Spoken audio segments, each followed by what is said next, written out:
necesita la planimetría del terreno, entre otras cosas, antes de construir. De igual manera, un médico necesita algunos diagramas, algunas placas antes de operar. Y no debemos dejar de mencionar que un marinero necesita cartas de navegación, necesita bitácora, los militares necesitan un poco de cartografía para ejecutar sus planes y en fin, repito, casi todas las áreas de la vida humana requieren un mapa como instrumento. Ahora, no es distinto en la vida espiritual. Nosotros también necesitamos un mapa. Voy a tomar el otro micrófono y disculpen.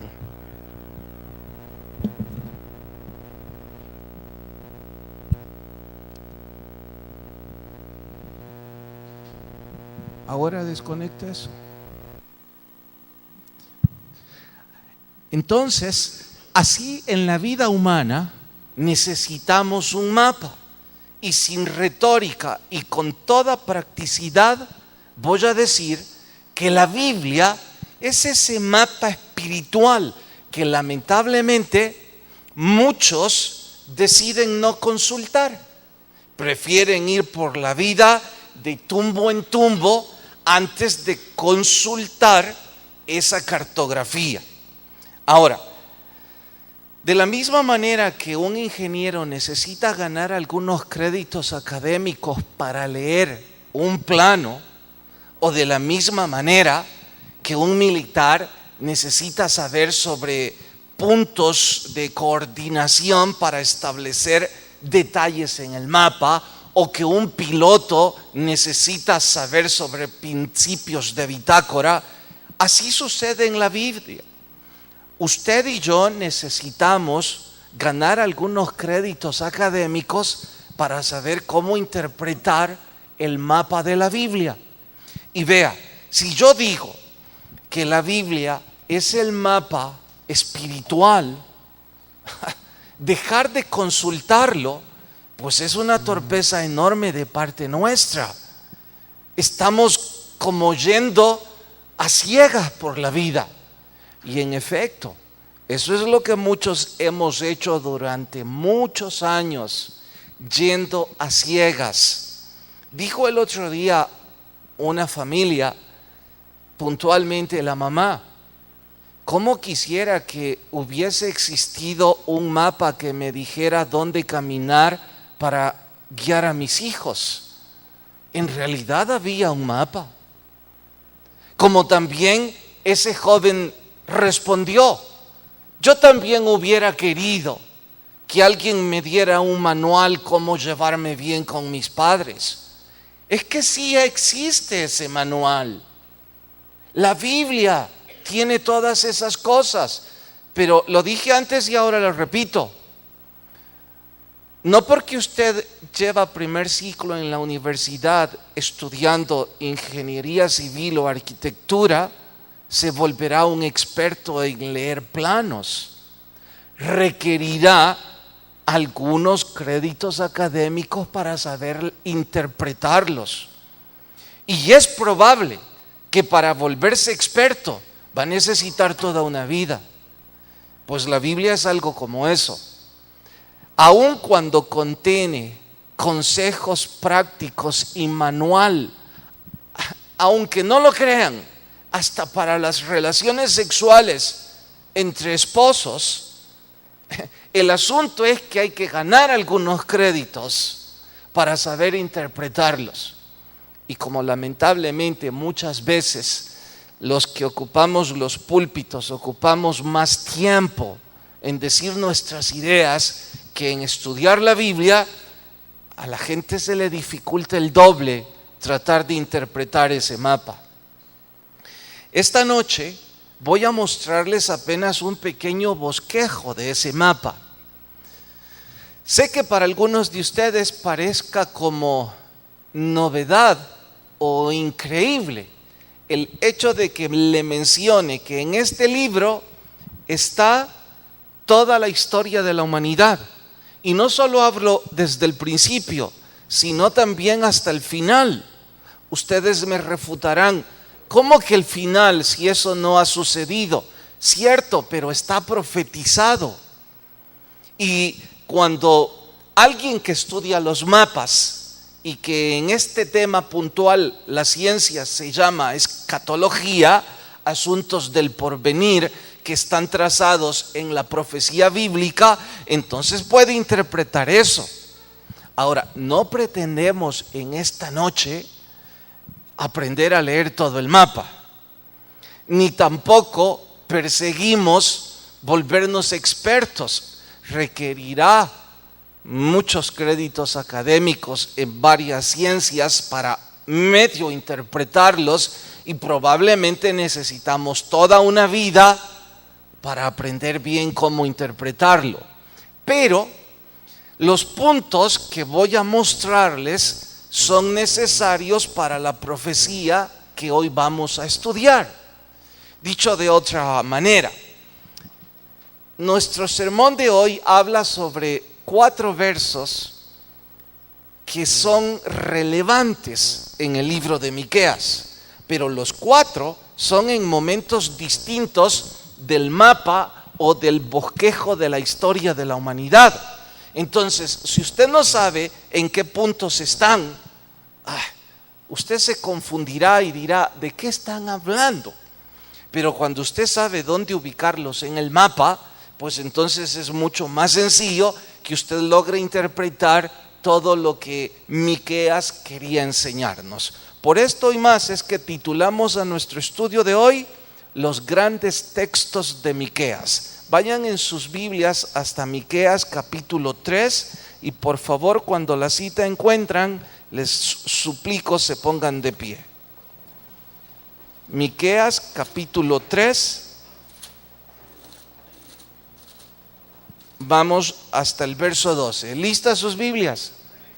Dice: por tanto, a causa de vosotros, Sión será arada como campo.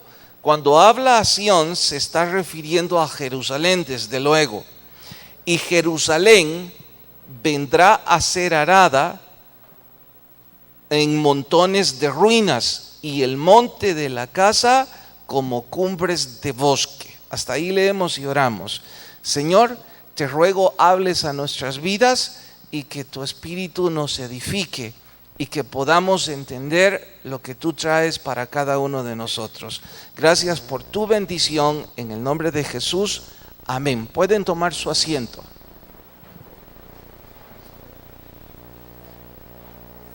¿Está listo? Ok. Bien.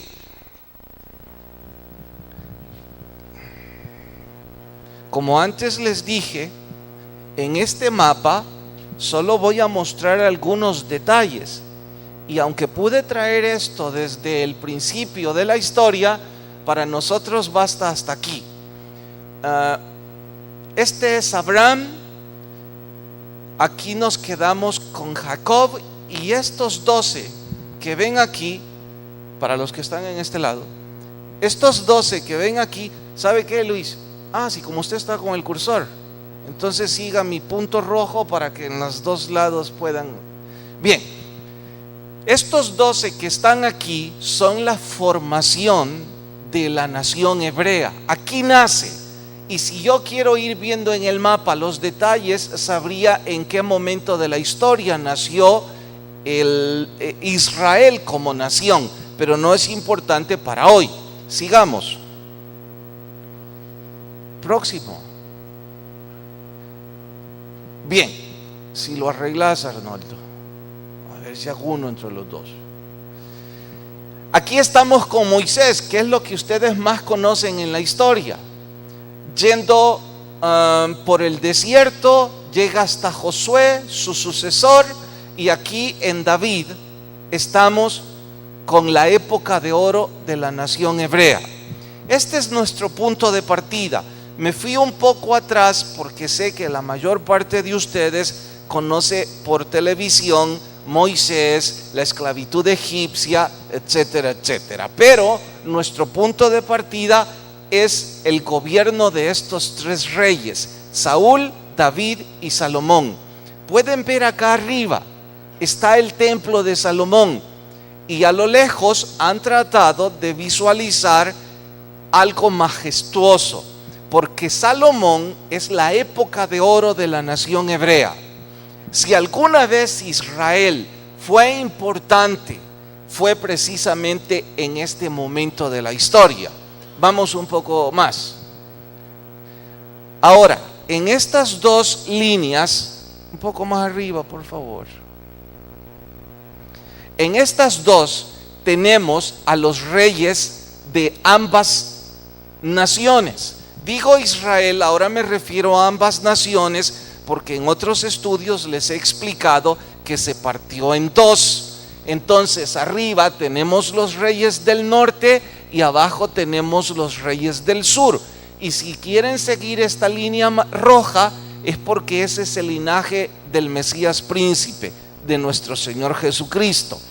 Importante para nosotros que durante todos estos reyes es que estuvieron predicando los profetas menores. Si nuestro asunto fuera esta noche buscar fechas, buscar reyes, buscar momentos históricos, este mapa lo hace con tanta facilidad que en cuestión de segundos usted puede descubrir todo. Como por citar algo, aquí abajo están los libros de la Biblia que son contemporáneos a estos reyes.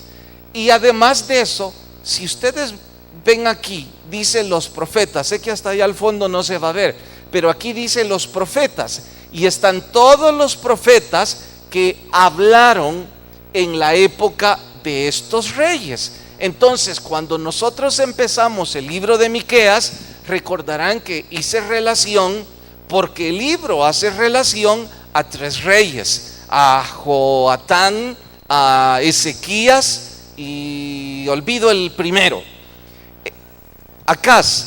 ¿Qué es lo que tengo que hacer en un mapa como este? Pues busco esos tres reyes aquí y luego busco los profetas que hablaron de forma contemporánea durante el gobierno de esos tres reyes. Y en ese momento, entonces yo puedo saber un poco más sobre la historia. ¿Por qué necesito eso? Apenas estoy empezando. La siguiente, antes de ir a la siguiente lámina. Este evento es muy importante. Babilonia. Debido al pecado de Israel, llegaron como cautivos a Babilonia. Y es como si esto fuera un ciclo involutivo. No están evolucionando, están repitiendo sus errores. ¿Recuerdan cuál era el punto de partida cuando mostré el mapa? La esclavitud en Egipto. Dije que es lo que la mayor parte de ustedes conocen. Pero ahora, en historia, una vez más, quedan esclavos. Esta vez quedan esclavos de los babilonios en la parte de abajo, y allá arriba, si pones el cuadro, otros quedan esclavos en Asiria, que eran para ese momento como los dos imperios que guiaban al mundo. Asiria no lo era mucho. De hecho, pasaron pocos años para que Babilonia también lo conquistara. Pero es importante que sepan, ya verán por qué, que Babilonia fue quien esclavizó al pueblo de Israel después de todos estos reyes. Véanlo de esta manera. ¿Qué es lo que han estado haciendo los profetas? Han estado advirtiendo que van a caer en graves consecuencias por su pecado. ¿Qué es lo que los reyes hacen? Les importa un comino, siguen su estilo de vida. Bueno, ahora se cumple. En Babilonia van a pagar sus pecados. Siguiente lámina.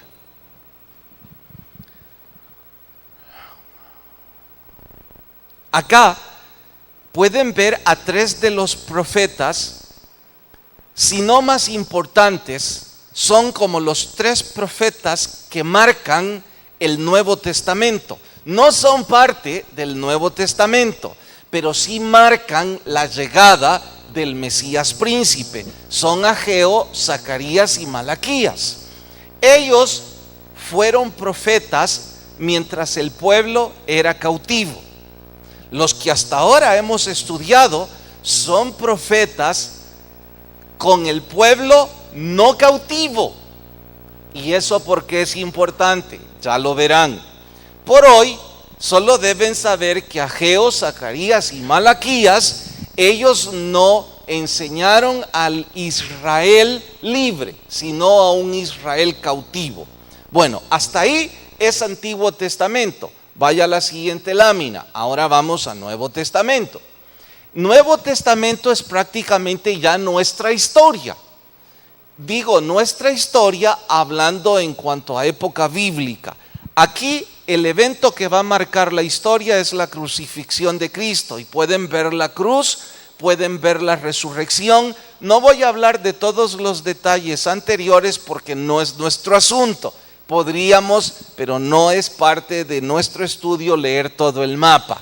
Solo es importante saber. Ahora ya tengo como 3 puntos de referencia o 4 que ustedes deben tener en su mente al momento de ponerlos en un mapa. El primero sería al pueblo de Israel siendo esclavo en Egipto.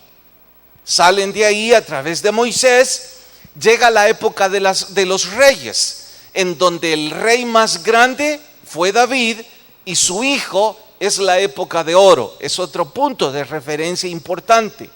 Un poco más en la historia. Hay muchos reyes después de Salomón en una nación dividida. Y cuando esos reyes están gobernando, los profetas menores están predicando. Cuarto punto de referencia, la crucifixión de Cristo. Mire que todo lo hemos ido poniendo en el mapa. Y una vez más digo, ¿por qué? Porque ya pronto vamos a ver algunos versos en donde ustedes los van a poner en el mapa y sabrán de qué momento se está hablando. La siguiente lámina. Arriba. Suba eso. Bien. Nuestra historia está marcada, déjeme ver si aquí todavía sirve. Nuestra historia está marcada prácticamente hasta aquí, en donde dice el periodo del evangelismo mundial. Si yo hubiese querido tomar fechas para situar todo esto, pude haberlo hecho con este mapa. Pero una vez más les digo, no es nuestro asunto. Pero aquí puedo poner que está enmarcado el año 2012. Todo estaba profetizado en la Biblia con lujo de detalles. Y está profetizado todo lo que vendrá después. Lo único que no está profetizado es este evento, el rapto. Sí dice cómo sucederá, sí da algunos detalles, pero no da lo que para algunos sería como lo más esperado. Es la fecha de ese evento. Se llama arrebatamiento de la iglesia, el rapto de la iglesia. Fácilmente usted lo recordará si lo compara con esto. La fe cristiana está fundada en la resurrección de Cristo. Atentos a esto. Si Jesús no resucitó, nuestra fe no es superior a ninguna otra. Porque todas las religiones tienen principios morales que se aplauden. Todas las religiones tienen grandes líderes, grandes mártires, grandes profetas.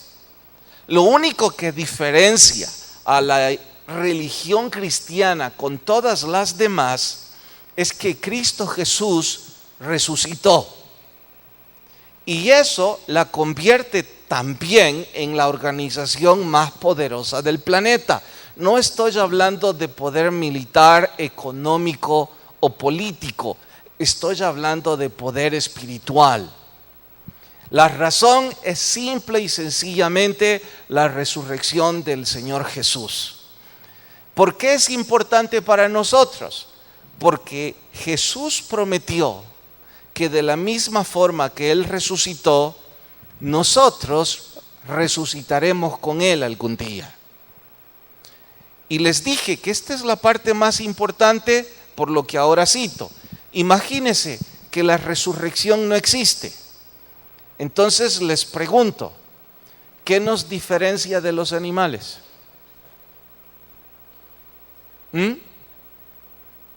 Si la resurrección no existiera, ¿qué nos diferencia de los animales? ¿Alguien tiene idea? ¿Alguien puede marcar diferencia? ¿No? No hay. A ver, la razón. ¿Usted cree que este planeta vive con razonamiento?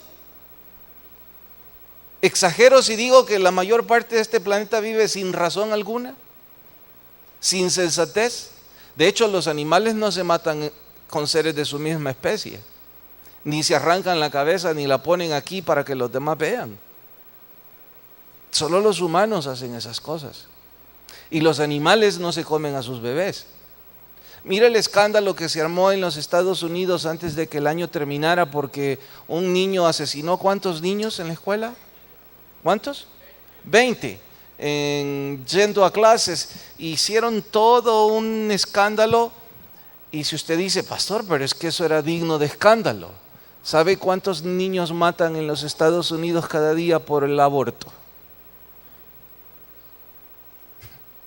Un poco más de 3,000 diarios, asesinados con permiso de los gobiernos, porque no van a venir ahora con el cuento que el aborto no es un asesinato.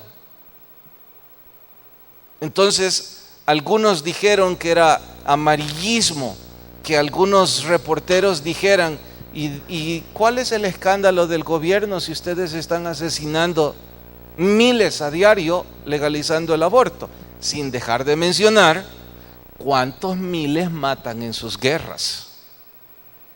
Entonces, si usted me dice que el hombre es el ser más sensato y razonable del planeta, a diferencia de mis 2 perritos en casa, yo le diría, lo dudo mucho.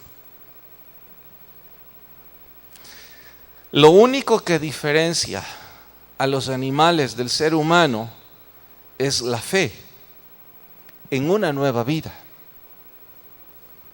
Aún más, si usted está sin Cristo aquí, si usted ha venido por primera vez, quiero ver si tengo otra lámina que mostrar.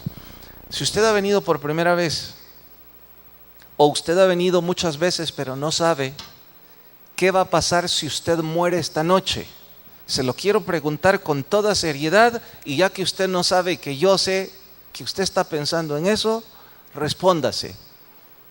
¿Qué va a pasar con usted si muere esta noche? Pues nunca he pensado en eso, predicador. ¿Se da cuenta? ¿Cuánta sensatez tenemos los humanos? Usted pensó qué va a ser mañana, pensó qué va a ser este año, pensó, y les pregunto, ¿saben que existe mañana? ¿Saben que existe el siguiente mes? ¿Saben que no va a haber algún terremoto esta noche? ¿Saben qué es lo único que sabemos a ciencia cierta todos? Que nos vamos a morir un día. Todo lo demás es incierto.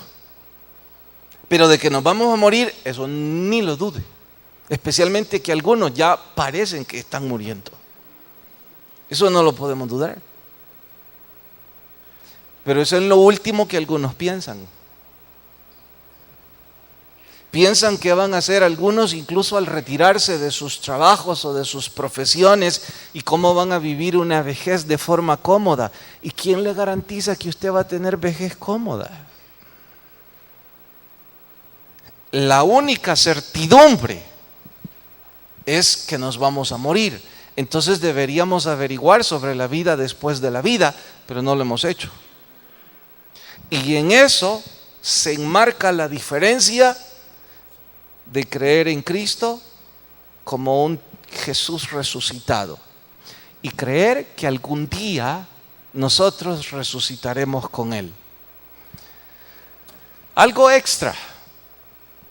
Si usted me dice, sí, pero yo no tengo manera de comprobar eso, de acuerdo, pero le puedo garantizar que los que vivimos teniendo fe que algún día resucitaremos con Jesús, vivimos con más esperanza que usted.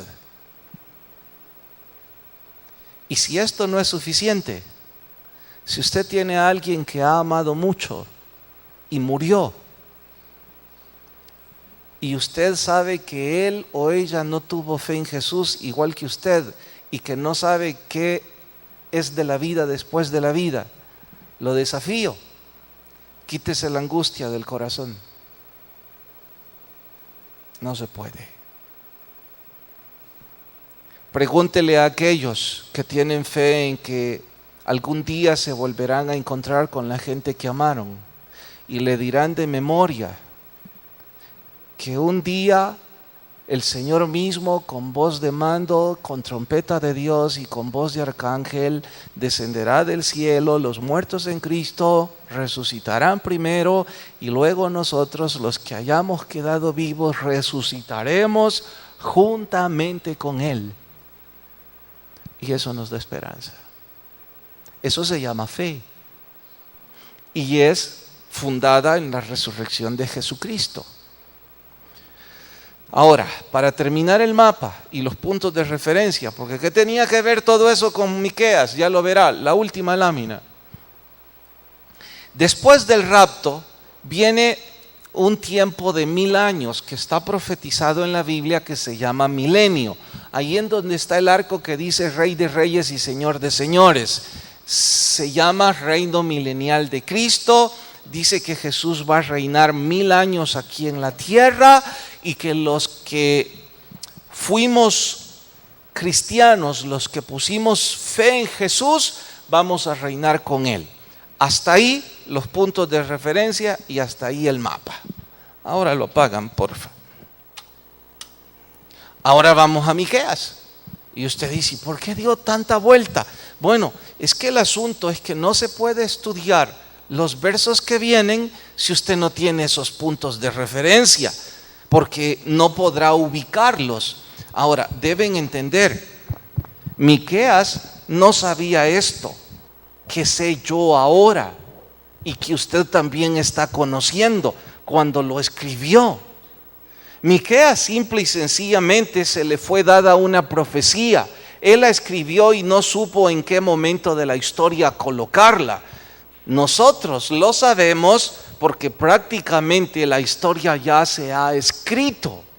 Lo único que hace falta es el día del arrebatamiento, cuando los muertos en Cristo resuciten con Cristo y que los que todavía viven sean transformados con Cristo. Todo lo demás podemos ubicarlo. Entonces se nos facilita estudiar estas profecías. Vamos ya a la primera, capítulo 3, verso 12. Nuestro estudio de hoy, los grandes textos de Miqueas. Capítulo 3, verso 12. ¿Lo tienen? Dice: por tanto, a causa de vosotros, Sión será arada como campo, y Jerusalén vendrá a ser montones de ruinas, en el monte de la casa como cumbres de bosque. Atentos, aquí vamos a usar el mapa. Miqueas profetizó esto a Israel en la época que los reyes estaban gobernando. Entonces les estaba diciendo, en honor al estudio del domingo, debido a lo repugnante del estilo de vida que llevan. Y dijimos, para los que no estuvieron el domingo, vimos cómo condenó a los príncipes, a los gobernantes, a los jueces, a los religiosos. Terminó con el pueblo porque todos vivían en podredumbre moral. Y dice que debido a ese estilo de vida van a terminar en su ciudad como arada por el campo. En nuestras palabras es como decir, van a terminar como un cementerio. Les pregunto, ¿en qué momento del mapa vamos a colocar este verso? Ayúdenme. Y los que ya están estudiando teología y han llevado profecía, no me ayuden. Ayúdenme los que hasta ahora vieron este mapa. ¿En qué momento lo van a ubicar? De esos puntos de referencia. La ciudad quedó desolada. No. Recuerde que son profetas menores hablando a los reyes. ¿Sí? Hermano, cuando fueron llevados a Babilonia, porque el profeta Miqueas les advirtió: o se arrepienten o terminarán una vez más esclavos. Y exacto como lo advirtieron, quedaron en Babilonia como esclavos. Les dije que era un punto de referencia que no debían olvidar. Ahora, haciendo eco al estilo de vida de esa gente, dijo a principios del siglo XX el fundador de la organización llamada el Ejército de Salvación, dijo: los peligros del nuevo mundo, refiriéndose a su propio país, a los Estados Unidos. Llegará el momento, dijo, en que la religión no tendrá relación con el Espíritu Santo. El cristianismo será sin Cristo, el perdón sin arrepentimiento, la salvación sin regeneración, la política sin Dios y el cielo sin infierno. Diciendo en nuestras palabras, va a llegar el momento en donde esta sociedad va a estar tan podrida que no se va a entender qué es la derecha y qué es la izquierda. Eso es lo mismo que pasó cuando Miqueas profetizó esto. Y eso es lo mismo que este planeta está viviendo hoy día. Hay tanta maldad, hay tanta corrupción, hay tanto resquebrajamiento de los principios familiares que no debería sorprendernos. Juicio. La historia lo registra. Cada vez que una sociedad ha llegado al colmo de su desenfreno, esa sociedad ha colapsado. A veces incluso al punto de la extinción, que apenas quedan ruinas o vestigios de sus propias historias. La Biblia registra eso en 3 o 5 veces con el pueblo de Israel, pero no solo con Israel, también hubo otros imperios con el cual lo demuestra. Puntualmente Babilonia, los medopersas, luego los griegos y finalmente los romanos. Quizá lo más cercano para ustedes en historia sería Roma. Cuando ven esas películas de gladiadores y cómo las bestias devoran, usted debe decir, imagino que piensa: cuánta sangre, cuánta maldad, ¿cómo es posible que vivieran peor que animales? Exactamente como en la época de Miqueas. Y la Biblia enseña que después de la soberbia está la caída. Dicho en palabras nuestras, cuando una sociedad vive con ese desenfreno, no nos debe sorprender juicio. Significa que juicio es inminente. Ahora, como se trata de aplicarlo a nuestra propia vida, algunos deben estarse preguntando: ¿qué puedo yo hacer para resolver la desgracia del mundo si ha estado así desde el principio? Nadie dijo que Dios espera que usted o yo resolvamos al mundo, pero sí deberíamos esforzarnos por resolver nuestras propias vidas y por tener una fe en Cristo Jesús con conocimiento de la resurrección y la vida eterna. Eso sí podríamos hacerlo. Pero bueno, dije que nuestro estudio de hoy son textos hermosos del libro de Miqueas. Ahora vayan al capítulo 4, versículo 3. Ya ubicaron en el mapa el primer evento, ahora ubiquen este segundo.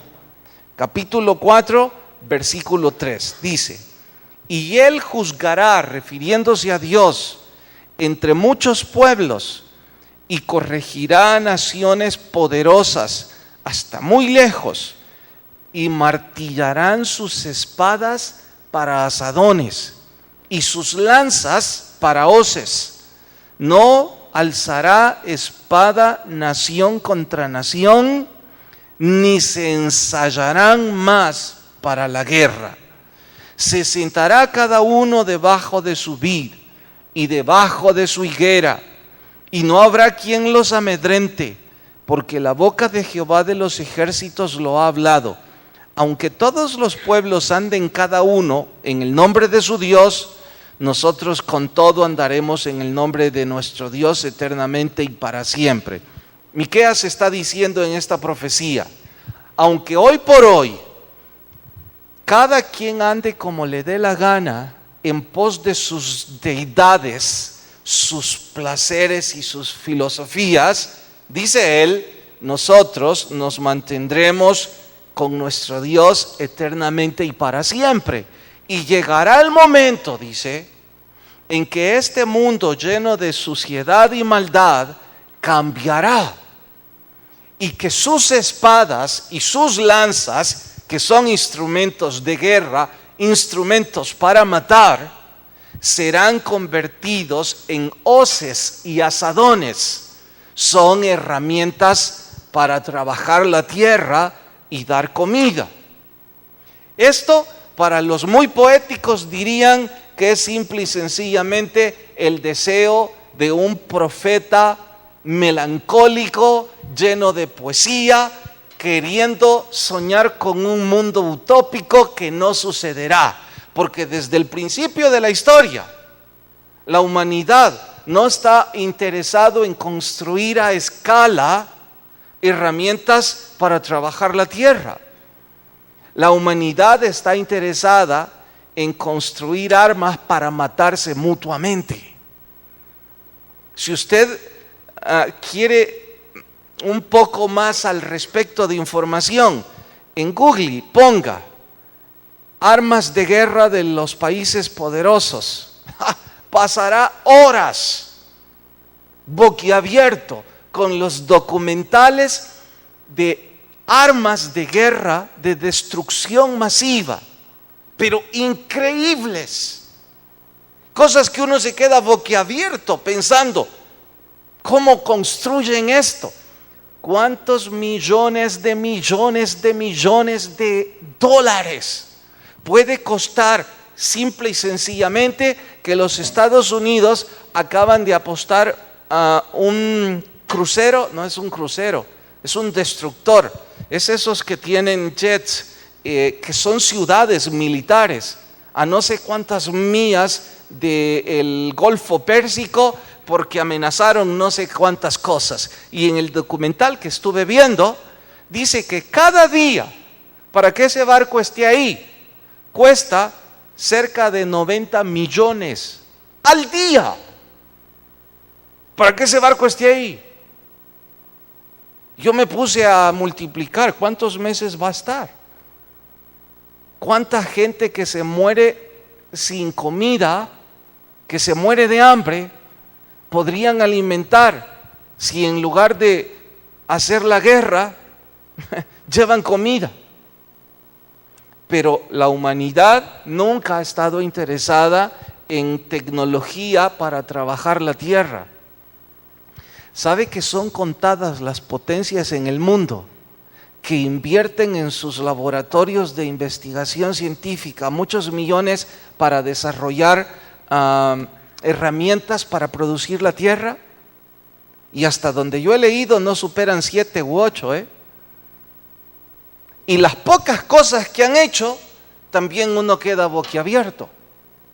Y si usted dice, ¿de qué está hablando, pastor? Le voy a contar una de esas veces que yo pensé, estoy en Marte.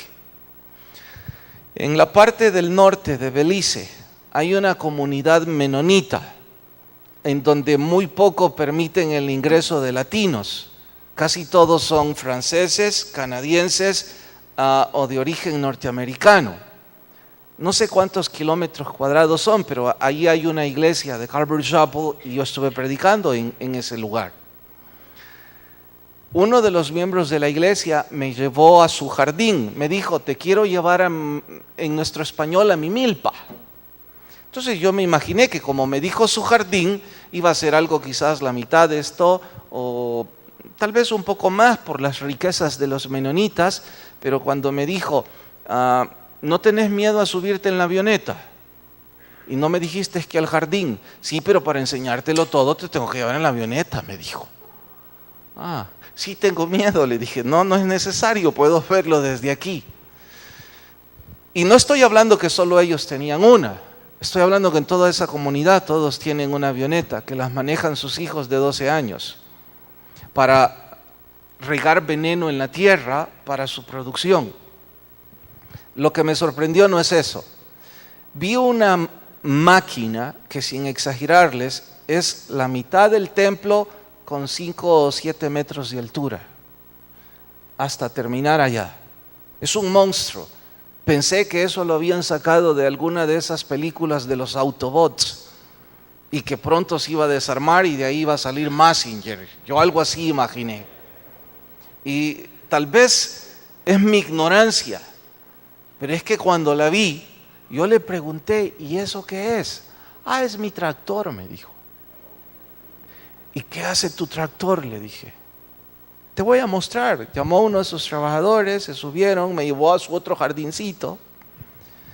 Esta máquina alemana corta todo el maíz, lo tira en una pala, lo procesa y sale ya como producto terminado en sacos para venderlo.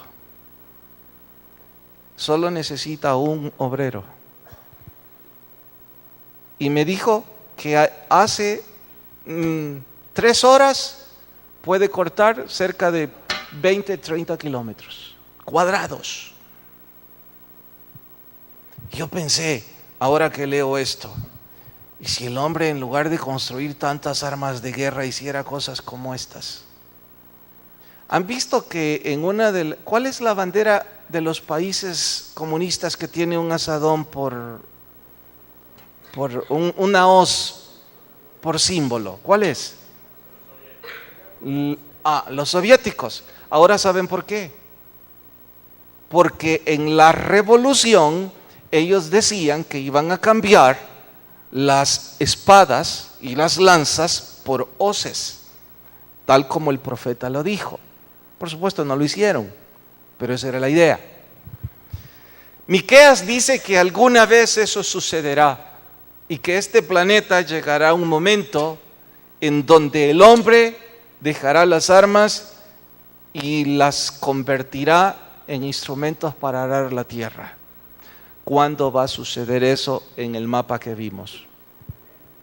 En el milenio, en la época en que Cristo reinará. Exactamente. Ahora usted puede darse cuenta en el mapa, no es un poeta relacionando un mundo utópico, no, en lo absoluto. Son profecías que están por cumplirse. Una todavía más hermosa, capítulo 5, verso 2. Capítulo 5, verso 2. ¿Lo tienen?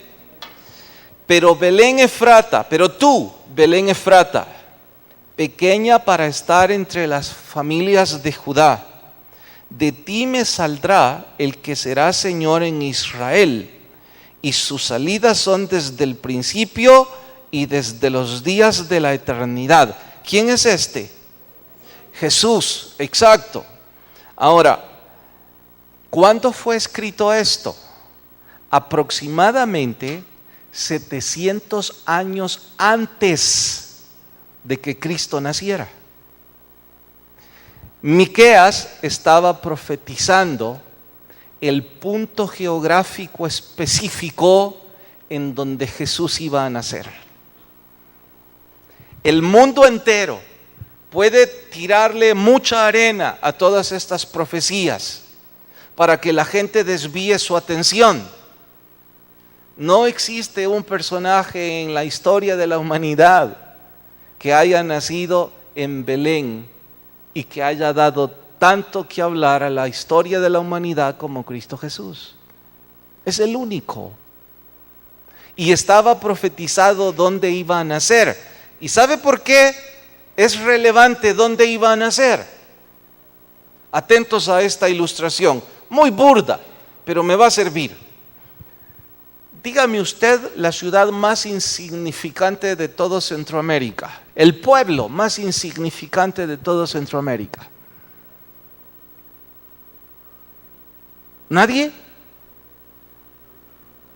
Bueno, Nicaragua dice la información que es mucho más pobre que El Salvador. Así es que olvidémonos de Nicaragua y digamos que la mayor miseria y pobreza es en El Salvador. Así es que quedémonos solo en este país. ¿Y cuál es el pueblo o la ciudad más insignificante, más pobre y sin ninguna relevancia académica, tecnológica y de ningún tipo? ¿Alguien quiere sugerir una? ¿Cuál? Nadie. La primera vez que hice una pregunta así me dijo alguien, donde nació mi esposo, me dijo. No supe dónde fue eso. Yo exageraría si digo que las ciudades que están alrededor del Gran San Salvador serían insignificantes en relación al mundo entero. No, ¿verdad? Y haría bien en decir que nadie espera que salga nada bueno del Salvador, excepto pandilleros, eso sí todo el mundo espera. ¿Saben que fue también una noticia así casi mundial que trataron de mantener en secreto y finalmente ya no hubo mayor información, que hubo un salvadoreño que llegó a la NASA y que era uno de los candidatos para ser astronauta? Y quisieron borrarlo de nuevo. ¿Cómo va a creer que de El Salvador va a salir un astronauta? No puede ser, nadie espera nada bueno de este país. Me doy a entender en eso, ¿cierto? No en vano cuando uno va a otro país y pregunta, ¿y usted de dónde es? De El Salvador. Ah, ahí donde se arrancan las cabezas. Sí, ahí, exactamente. Vaya lo que nos hace famosos. Bueno, dije que muchas disculpas por la comparación, pero eso era Belén Efrata, la ciudad más insignificante del planeta. Y Miqueas estaba diciéndole al mundo entero, allí va a nacer el Redentor de la humanidad. ¿Y saben por qué lo dice Miqueas? Porque él era oriundo de otra ciudad insignificante. Les dije el domingo, este era el profeta de los pobres. Miqueas le está diciendo en profecía al mundo entero, el Mesías príncipe, el rey de todos los reyes, no necesita nacer en un palacio y tampoco necesita un protocolo de gobernantes humanos.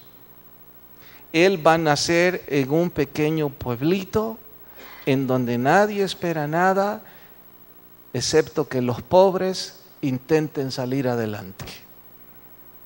Por eso nació en un pesebre y por eso la profecía de la venida del Mesías príncipe. Ahora entenderán mejor el por qué se quería ocultar la venida del Mesías príncipe. ¿Por qué no querían dar información a los magos que venían del oriente? ¿Y por qué los magos sabían el lugar donde iba a nacer? Lo único que no sabían era en qué pesebre, pero los demás detalles estaban escritos. Bastaba con leer el mapa. Hasta aquí, esta información para los que son amantes de la Biblia puede sonar interesante. Para los que no, imagino que están un poco aburridos. El asunto es este. Está demostrado que la Biblia es el mapa de la humanidad. Y que si yo tomara el tiempo, como un ingeniero toma el tiempo para aprender a leer planos, muchas cosas empezarían a resolver en mi vida. Pero en mi testarudez, prefiero que venga un ingeniero que diga que sabe leer, que vea lo que hace, que construya lo que haga. Prefiero que un doctor diga, yo soy un experto, pero la verdad es que no sabía ni leer la placa. Yo no puedo hacer eso con mi vida espiritual, esperando que el predicador o que los líderes religiosos me encaminen hacia el infierno por la eternidad. Tengo que tomar sensatez en ser responsable de mi propia vida y estudiar este bendito libro con toda la seriedad. No nos vamos a volver expertos, pero Dios va a empezar a iluminar nuestras vidas. Inclinen sus rostros y oramos. Señor, gracias por hablarnos y te ruego que si alguien está sin Jesús esta noche, toque su corazón. Mientras todos oran, sus rostros inclinados y sus ojos cerrados. Nadie les va a pedir que vengan al frente, que les aplaudan, que cambien religión o algo que se parezca. Esto es entre Dios y usted. Mire que yo no le he hablado de volverse un religioso. Le he hablado de usar el mapa que tiene en sus manos y pedir la ayuda del Señor para eso. Si alguien esta noche dice, mire, yo quisiera empezar a estudiar la Biblia, el primer paso es abrir su corazón con fe a Jesús. Usted y yo necesitamos tener fe en Él. Ese es el principio del proceso. Si usted no quiere venir nunca más a la iglesia, está bien, pero abra su corazón con fe a Jesús. Y si alguien dice, sí quiero hacerlo, ¿dónde está? Permítame orar con usted. ¿Habrá alguien esta noche que levanta su mano y me deja orar con usted? Alguien que dice, sí quiero dar ese primer paso de fe, empezar a estudiar la Biblia con seriedad. ¿Habrá alguien? Alguien que con valor levanta su mano y me deja orar con usted.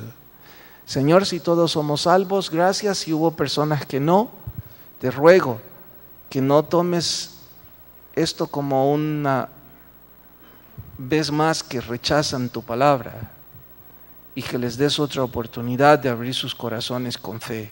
Despídenos en tu paz, en tu nombre oramos. Amén y amén. Nos vemos en fin de semana. Que la paz de Dios vaya con cada uno y Dios nos bendiga a todos.